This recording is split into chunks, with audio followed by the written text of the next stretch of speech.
Le bloc aujourd'hui va nous permettre de se familiariser avec Tractor, mais ce n'est pas un cours, ce n'est pas une formation sur Tractor ce soir. Je vous présente, bien entendu, certains contrôleurs pensés pour fonctionner avec ce logiciel. Et puis, je veux surtout vous parler des stems, cette nouvelle approche dans le DJing créatif. OK? Vous le savez, depuis quelques années déjà, ce contrôleur, c'est le flagship. Hein? C'est le produit vedette de Native Instruments. C'est beaucoup vendu, beaucoup d'utilisateurs heureux. Est-ce qu'il y en a qui l'ont ici?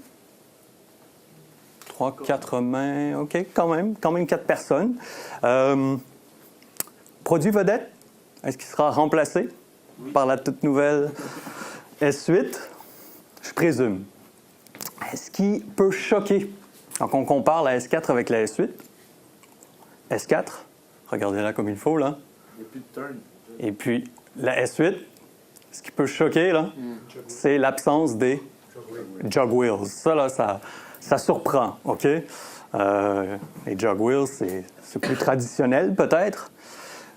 Native Instruments semble avoir bien en tête le DJing créatif, puis on s'est questionné à savoir si c'était toujours essentiel, OK? Visiblement. Et si je regarde ça ici, plus de jog wheels, plus de tempo faders non plus. Ça aussi, c'était la grande remarque. Mais ça a laissé de la place pour des contrôleurs tactiles, bien entendu, des écrans, des contrôles pensés pour les stems, les remix decks, et encore une fois, 4 inputs pour connecter de l'équipement.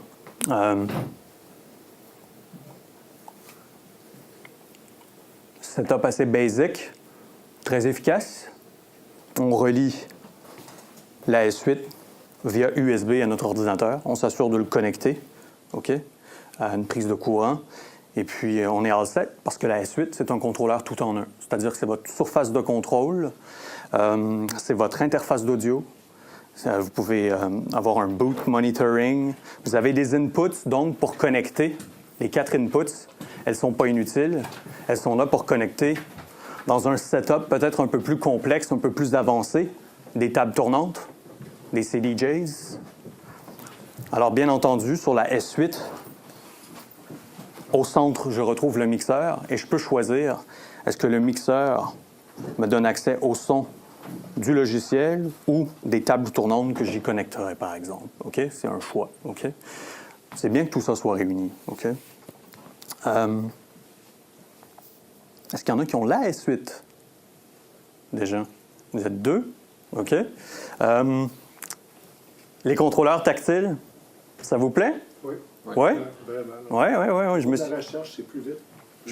T'as raison. Juste quand je recherche, je vois vraiment écouter ou quoi que ce soit. Exact. Oui, pour se déplacer dans la structure du morceau, c'est très rapide, c'est vrai, je suis d'accord. Bon, évidemment, les DJ plus traditionnels qui utilisent justement une table tournante ont évidemment pas de boutons qui permettent la synchronisation automatique. Hein? Ils doivent faire du nudging, donnant des petits coups sur le vinyle, vers l'avant, vers l'arrière. Il n'y a plus de jog wheels sur la S8. Alors, comment on fait notre nudging? Ben, c'est en utilisant, bien sûr... C'est un petit peu comme SoundCloud, tu peux bouger à gauche ou à droite. Oui, exact. Sur l'application, ça marche comme ça, effectivement. Okay. C'est vrai, ça se rapproche. Je n'avais pas fait le lien, mais tu as raison, ça se rapproche. Bien sûr, c'est en utilisant les nouveaux contrôleurs tactiles qu'on va pouvoir se déplacer à travers la chanson, tu en parlais tout à l'heure, ou de faire du nudging. On n'est pas obligé, parce qu'on utilise ce contrôleur, de faire de la synchronisation automatique. On peut y aller un peu plus à l'ancienne, si vous préférez. Quoique, j'ai l'impression que c'est un peu plus simple d'y aller en mode synchro automatique de manière générale, mais c'est vraiment une question de goût, je crois. OK? Alors, je vous la présente. Native Instruments a baptisé ce contrôleur tactile Touch Strip. Vous voyez un peu ce que je veux dire? Alors, en me promenant de gauche à droite, je peux naviguer parmi le morceau. Et puis, je peux aussi faire du nudging, juste en donnant des petits coups vers la droite ou des petits coups vers la gauche. Je déplace la position de lecture du morceau en lecture pour me synchroniser avec le morceau qui avait déjà été mis en lecture précédemment. On pourrait se faire un exemple, voir ça a l'air de quoi, si c'est rapide ou si j'ai du mal à y arriver. Est-ce que c'est la même touch strip que sur la X1 ou Z1? Je l'ai même tout le temps avec eux, ou c'est plus un peu plus... Oh non, ça c'est la D2, je peux pas te répondre. C'est sûr qu'évidemment c'est la même que sur la D2, hein, qui est je vais vous la présenter tout de suite puisque j'en parle. Hein, la S8, c'est un tout-en-un mixeur intégré. Si on a déjà un mixeur, peut-être que de se procurer la D2, c'est suffisant. Et bien entendu, c'est une réplique. OK? Est-ce que c'est le même touch strip? Je ne suis pas certain à 100 Je ne peux pas dire oui à 100 Il faudrait vérifier. Est-ce que Curtis dit que oui? Alors, c'est distributeur au Canada de Native Instruments. Vous pourrez le rencontrer après la rencontre. OK? Alors, bon, monsieur. Faisons un test tout de suite, tiens. Alors, évidemment, puisque la S8 intègre 2 écrans, j'ai de moins en moins de besoin de regarder mon écran d'ordinateur. Et ça, c'est fantastique, vraiment. Durant une performance, l'écran d'ordinateur, ça peut être distrayant pour 1001 raisons. Et puis, il y a quelque chose de moins live un peu, hein, quand on est penché au-dessus de son ordinateur, même si on s'y habitue. C'est un charme de travailler avec une console qui intègre des écrans. Ça ressemble, c'est plus l'approche CDJs peut-être, là. Alors, bien entendu, je peux charger un morceau dans un des lecteurs à même la S8. Je ne sais pas si vous arrivez à voir un peu ce que je fais. Alors, ce bouton-ci, c'est le Browse. Alors, si je clique, je peux parcourir ma bibliothèque, mes playlists. Alors, tiens, ça, c'est parti. Et puis, je vais m'en loader un deuxième dans le deck B. C'est parti. Alors, le morceau de gauche dans le deck A est à 126 BPM. Le morceau de droite dans le deck B est à 125 BPM. Alors, voyez-vous, les deux morceaux ne sont pas à la même vitesse. Alors, évidemment, si je n'utilise pas de fonction de synchronisation automatique, quand je vais faire jouer les deux morceaux, Ça va être différent. Ouais, tu peux déplacer le tempo manuellement. exactement, c'est ce que je m'apprête à faire. OK? Alors, le premier morceau est à 126 BPM. Tiens, ça sera mon master. Le deuxième qui est à 125, je perdrai pas de temps. Tout de suite, je vais le placer à 126 BPM. Alors, il y a différents boutons situés à gauche et à droite de chacun des écrans. Le bouton Display 1 me permet d'afficher le tempo. Si j'appuie sur Browse, c'est plate, vous ne le voyez pas, hein? Je le ferai tantôt là-bas. Si j'appuie sur Browse, je peux changer le tempo, mais ça va par 125.01, 125.02, 125.03. C'est long un peu. Alors, il faut tenir Shift, et puis là, ça va plus rapidement. OK? Là, je peux 125, 126, 127, 128. Heureusement, cette fonction est intégrée, bien entendu. OK, alors je fais jouer le premier morceau. Le deuxième est à 126. Je m'assure qu'il n'y a aucune fonction synchro activée. Parfait. J'appuie sur Play.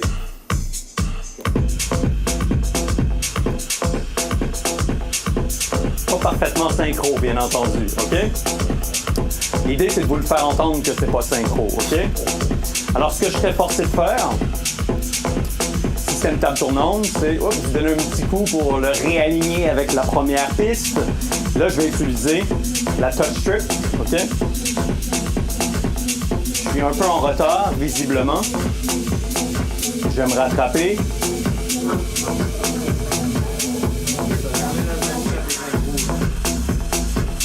Ça a l'air bien, ça?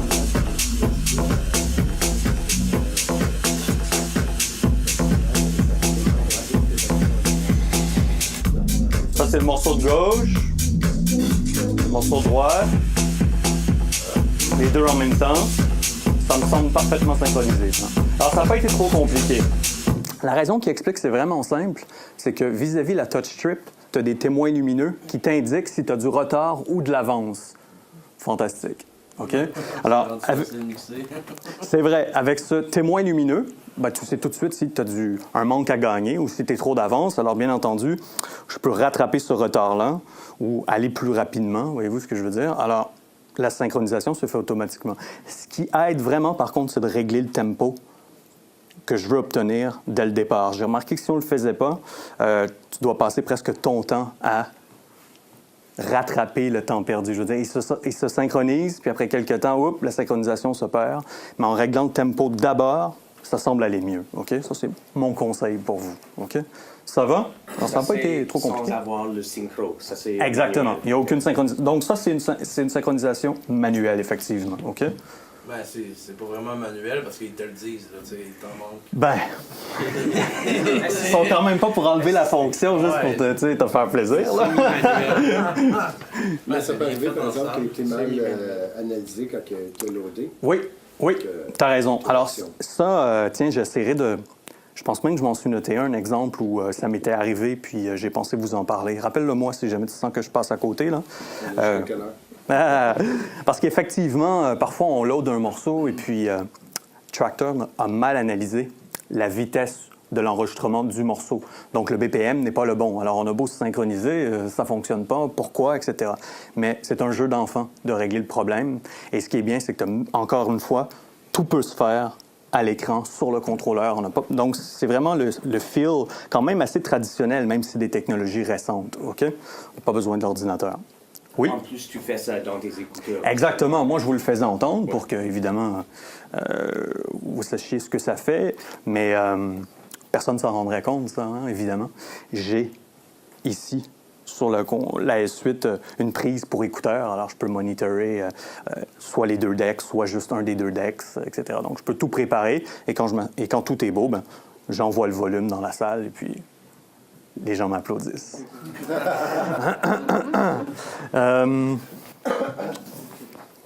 Ouais. Parlons des écrans, justement, encore un peu, puisque c'est pas hyper détaillé ici.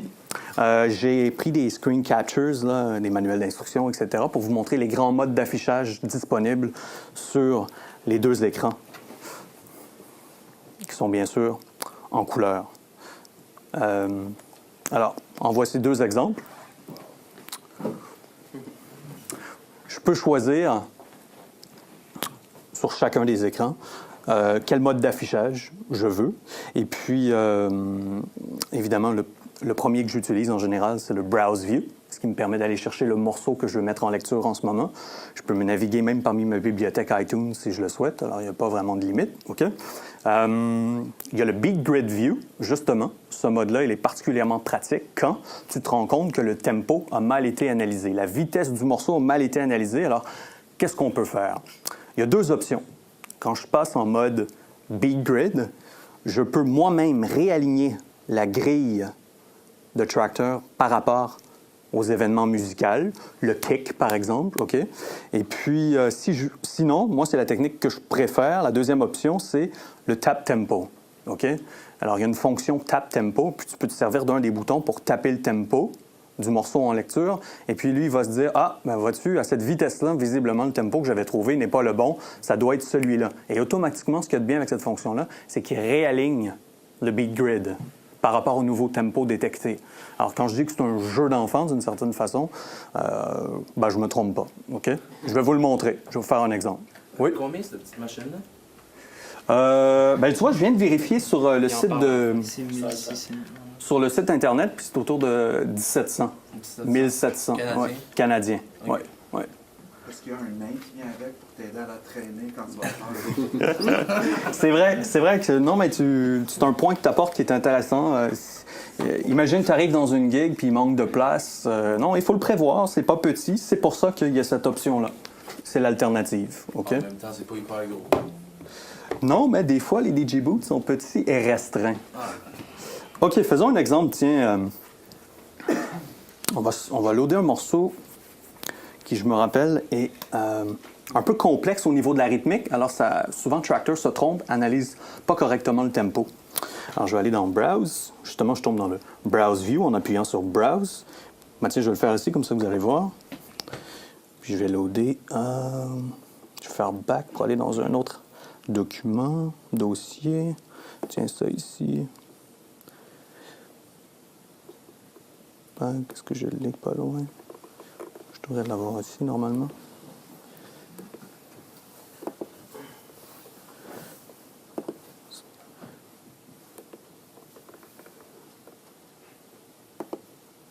Et voilà, parfait. OK, je vais faire jouer le morceau. Dites-moi à peu près quel tempo ça devrait être, ce morceau-là, à votre avis. On jase, là.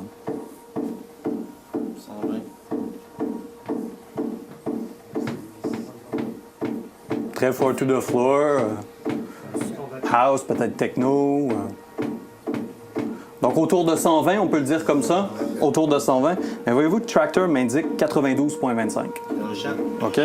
C'est à cause de la rythmique, vous allez le voir un peu plus loin. Alors ce que je vais faire, c'est que je vais changer, je vais appuyer sur Tempo, 92.25, je vais appuyer sur Edit, et la fonction Tap est active. 1, 2, 3, 4. Normalement, c'est suffisant. Juste 4, ça c'est? 123 BPM, et la beat grid est réglée. C'est un jeu d'enfant en 4 coups. C'est sûr qu'il est synchro, il Ben, décalera pas. Là. Ce qui est bien, c'est que tu vois la beat grid et la waveform, et en ce moment, je trouve que c'est parfaitement aligné. Je peux me tromper, mais en ce moment, ça semble être parfaitement aligné. OK? Pour cet espace-là, effectivement. Le kick arrive. Regardez la structure hein, rythmique. C'est ça qui l'a induit en erreur, je crois. OK? Exact. Alors, Un peu de mixer, ça. ben, je vais essayer de mixer un autre morceau, voir si ça fonctionne.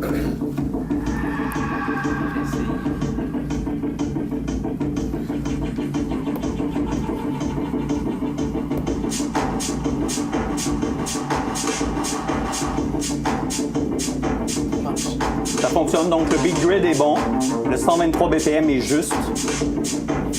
Alors la fonction tap tempo, vraiment, là, avec 4 coups, ça m'a pris, puis ça a réglé le problème. là. C'est vraiment bien. Tu fais ton comique, là?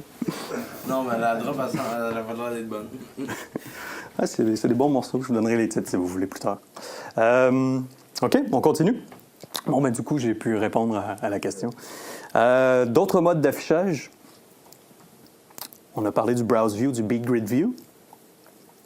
Il y a les panels de performance.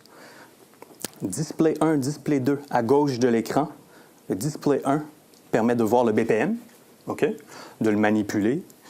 Display 2 à gauche de l'écran permet de voir, ça c'est génial, permet de savoir dans quelle gamme se trouve ce morceau-là. A minor, D major, OK?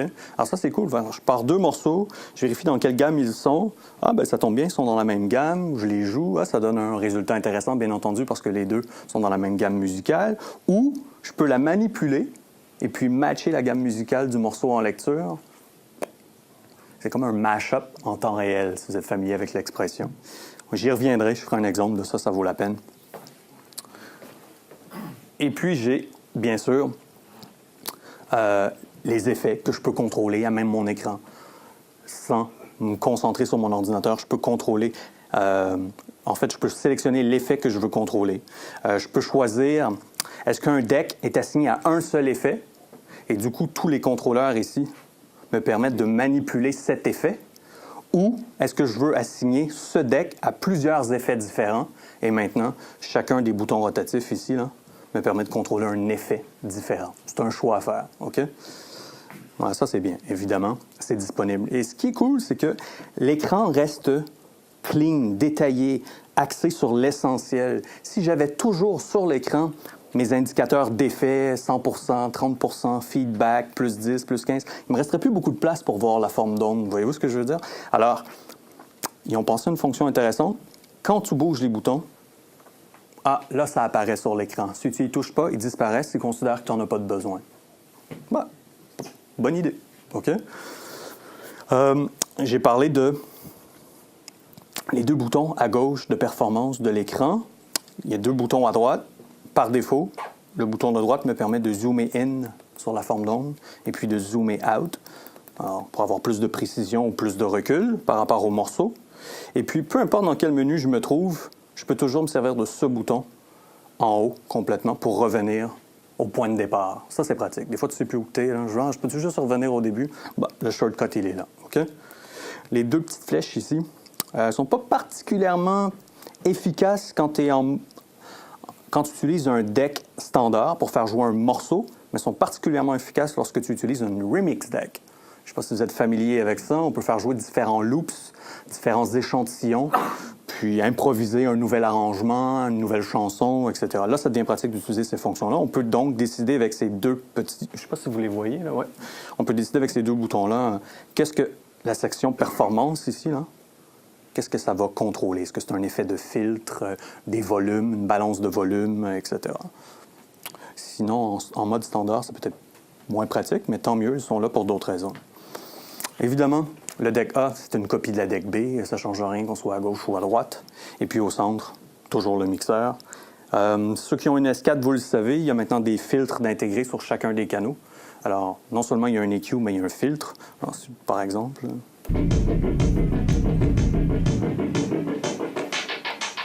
Combiné, vers la droite, ça devient un high pass filter, puis vers la gauche, un low pass filter, toujours intégré. Puis tu as une switch, fait que si tu veux le désactiver de manière sec, tu peux aussi, OK? Tu n'es pas obligé de repositionner le bouton à l'endroit, c'est pratique, ça, j'aime bien ça.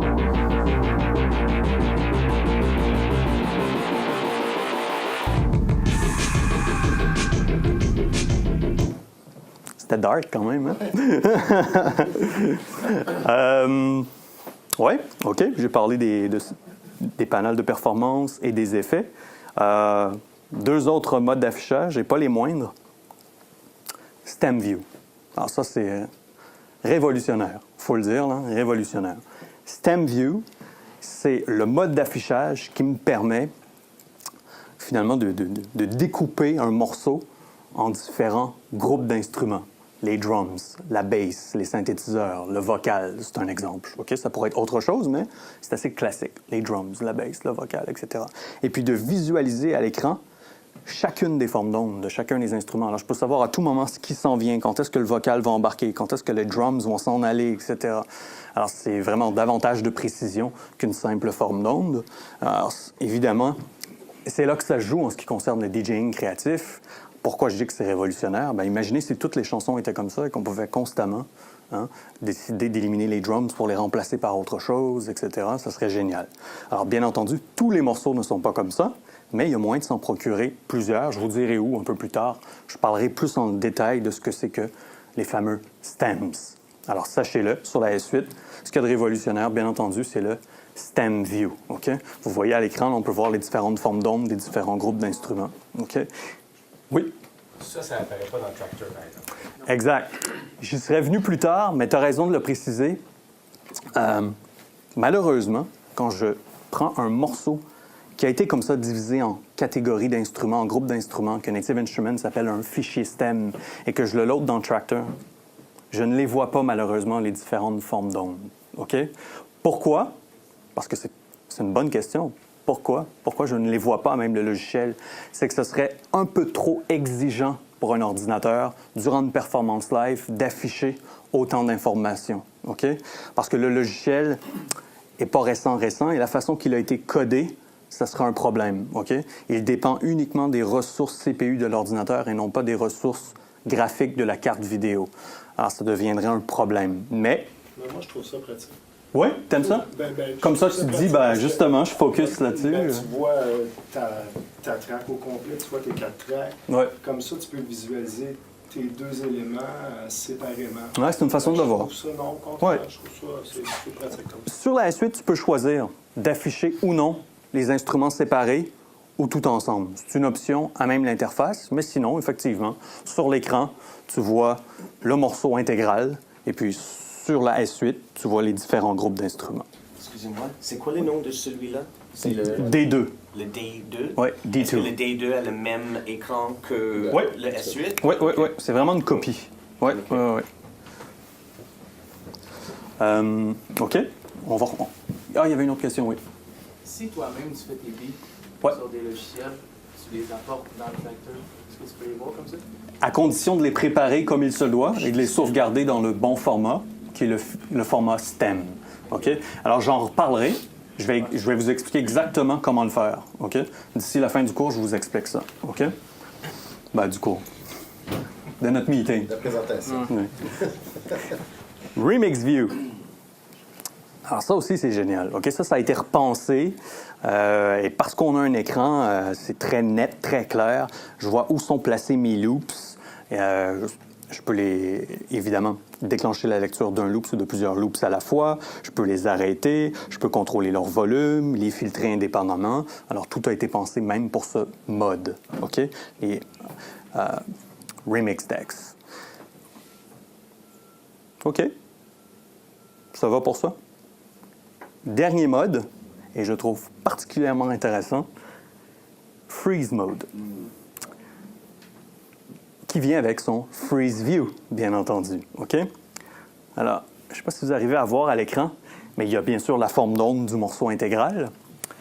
Mais la fonction Freeze est une fonction qui automatiquement découpe une section musicale dans l'arrangement en 8 tranches de taille égale. Et par la suite, moi, ces tranches-là, je peux les contrôler de manière indépendante, les reprogrammer, OK? Déconstruire l'arrangement. Je vais vous faire un exemple. Allez, on va se loader le morceau ici. Vous voyez mieux ici.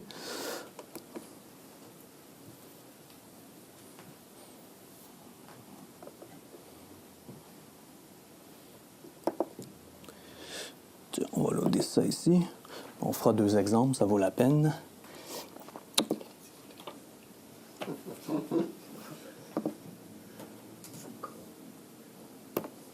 OK. Alors, ça c'est un morceau. Tiens, on va changer de style un petit peu pour cet exemple-là.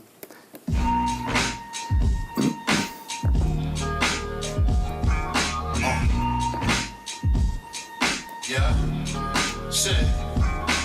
These old sneakers, faded blue jeans, no tricks, no gimmicks. I've been stepping down demons. Rolling up trees in the belly of the beast where the people disagree. The upper class eat, middle don't eat. Je vais recommencer du début, ça vaut la peine. Vu qu'ils ne chantent pas, ça va être plus cool. Tiens, on va se déplacer ici. OK. C'est parti.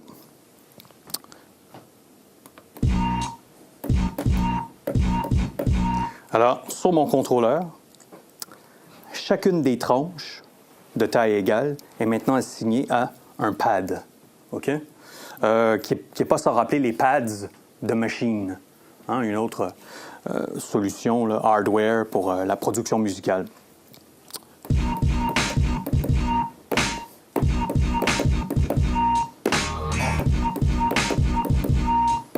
Quand même pas pire là, de pouvoir faire ça sur une surface de contrôle pour DJ. Là, non, c'est pas rien ce monde-là. Le Freeze Mode, c'est assez récent. Là, ça. Je pense que c'est sorti... En tout cas, je sais pas la date exacte, mais c'est récent. OK? Puis je trouve ça fou. Puis, tu peux faire jouer le morceau aussi. Puis intervenir. Là, voyez-vous, je suis un peu à côté. Je peux activer la fonction Quantize et lui va m'aider à être sync.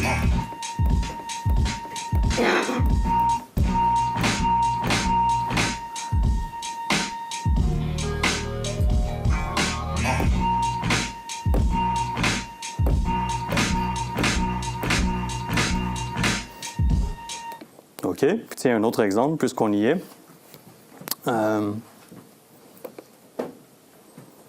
Puis je vais faire ça aussi, ça vaut la peine.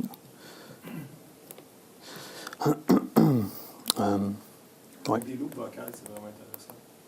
Si tu prends une phrase vocale, normalement, tu peux jouer avec les phrases. Puis, Aussi, c'est vrai, c'est vrai, c'est vrai. OK.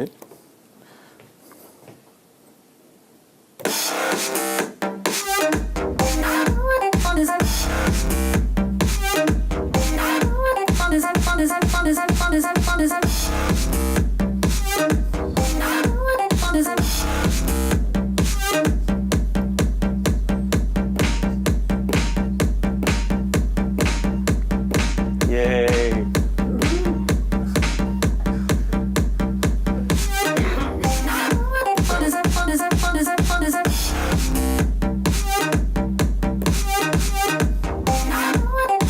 Vous avez vu comment c'était toujours quantifié aussi, on ne perdait pas le beat, c'est grâce à cette fonction-là. Au centre du mixeur, il y a 2 fonctions disponibles, S pour snap, Q pour quantize, quantifier.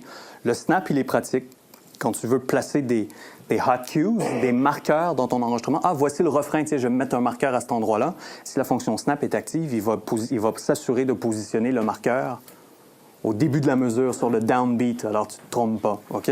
Et puis, si la fonction quantize, elle est active, bien, vous avez vu que dans d'autres scénarios, ça peut être très, très, très pratique, particulièrement dans le mode freeze pour rejouer avec l'arrangement, les différentes tranches. J'ai vu une question, deux questions, oui. Est-ce que tu peux jouer aussi avec le pitch des deux chansons pour comme... Jouer avec le pitch des deux chansons, qu'est-ce que tu veux dire? Si par exemple, tu es en train de mixer comme ça, puis une des chansons n'est pas sur le même pitch, mais avec, mettons, le kick, tu le veux plus grave, des choses comme ça. Pour fitter avec l'autre. Ah, OK. Ouais, malheureusement, tu peux pas déterminer le pitch de chacune des tranches. Il faudrait que tu le fasses dès le début. Il faudrait déjà, avant de activer la fonction freeze, que tu prévois que t'es pas... Ouais, exactement. Exactement. Mais oui, tu peux le faire. Pendant un mix, tu peux le faire, oui. Tu peux même laisser jouer le morceau en background. Et toi, de temps en temps, déclencher une tranche, puis une autre. Alors, une section de vocale, par exemple, pourrait devenir ton freeze mode. Mais le reste de la chanson joue simultanément. Et de temps en temps, tu refais jouer le vocal avec les pads dans la section performance. Il y avait une autre question? J'avais une question concernant le time signature. Est-ce que je suis obligé d'être en 4/4 ou je peux être en 6/8 ou en... Ah non, t'es pas obligé. C'est toi qui dois, par contre, le prendre en considération. Et puis... Je peux le programmer dès le début? Oui. Oui. Autre question? C'est divisé par 8 sur les beats ou divisé par 8 sur qu'est-ce qu'on a sur l'écran? Parce que là, en ce moment, ça fit exactement, là, mais si je réduis, est-ce que... J'ai remarqué que plus ton loop est long, plus il fait des tranches longues. Et plus ton loop est petit, plus il fait de petites tranches. Vois-tu ce que je veux dire? Alors, en gros, si ton loop fait une mesure, ben, il divise en 8 croches. Tu peux intervenir sur la grosseur des slices avec la fonction Edit. Tu peux les repositionner un petit peu. Alors ça peut peut-être t'aider si jamais tu trouves que le début d'une slice est mal positionné pour X raison à cause d'un élément sonore de transition entre les deux. Tu pourrais jouer un petit peu avec ça. Mais par défaut, les tranches ont toujours la même taille. Et plus ton loop est grand, plus les tranches sont grandes. Alors, si tu veux générer juste des petits éléments très courts, très secs, tu as intérêt à faire une loop beaucoup plus courte, beaucoup plus petite. OK? Parce que je l'ai parti... Je l'ai parti à un moment donné sur le freeze, puis tu sais, il commençait, puis là, il a juste continué. Mais j'avais pas de loop pour rien. Là. Fait qu'il y a juste... Oui, t'es pas obligé d'avoir un loop. Si t'as pas de loop, il va prendre, je crois, par défaut, la première mesure. OK. Oui.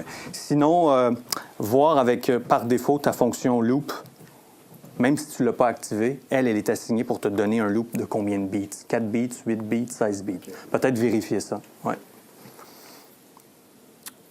Pas d'autres questions pour ça pour le moment? Cool.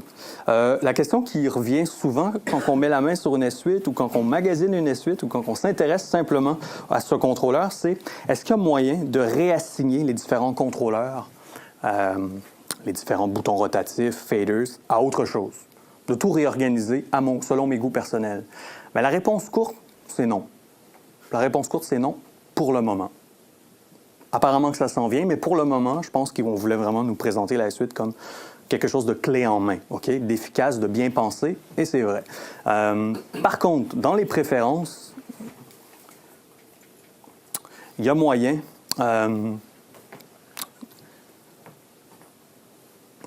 si vous voulez, d'ajuster à son goût la durée des loops qu'il déclenche par défaut.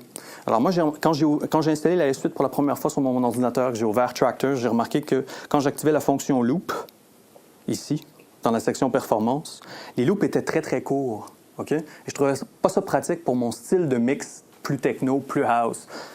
Peut-être dans quelque chose de plus drum and bass ou hip-hop, peut-être ça aurait été bien, mais là, je n'étais pas convaincu. Alors, je suis allé dans les préférences, et puis je peux vous le montrer ici, là. Dans les préférences. Ouais,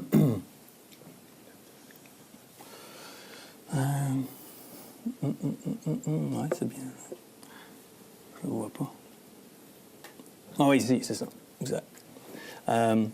Loop, j'ai pu choisir ma durée de loop en beats. 8 beats, c'est donc 2 mesures. OK? 16 beats, 4 mesures. Et puis, dans la section performance, est-ce que vous le voyez ici? Oui. Ça ici, c'est pour contrôler tes loops. En bas, c'est pour contrôler les beat jumps. Ça veut dire le morceau est en lecture, tu aimerais déplacer, en appuyant ça ici, de 4 mesures vers la droite ou de 4 mesures vers l'arrière. Alors ça, c'est le fun quand tu réalises que tu as commencé le morceau un petit peu trop tôt, puis il serait temps que la musique embarque pour de vrai. Alors tu te dépêches, tu t'avances un tout petit peu. Alors ça, pour moi, ça n'a pas de prix. Ça, c'est probablement ce que j'utilise le plus lors d'une performance. Peut-être un peu plus standard, mais c'est vraiment ce que j'utilise le plus. Ouais. OK. Des questions pour ça jusqu'à maintenant, ça va? Oui, parce qu'on avait le beat jump avec un knob sur le S4, mais j'essaie de le trouver ici, puis j'ai pas la même chose.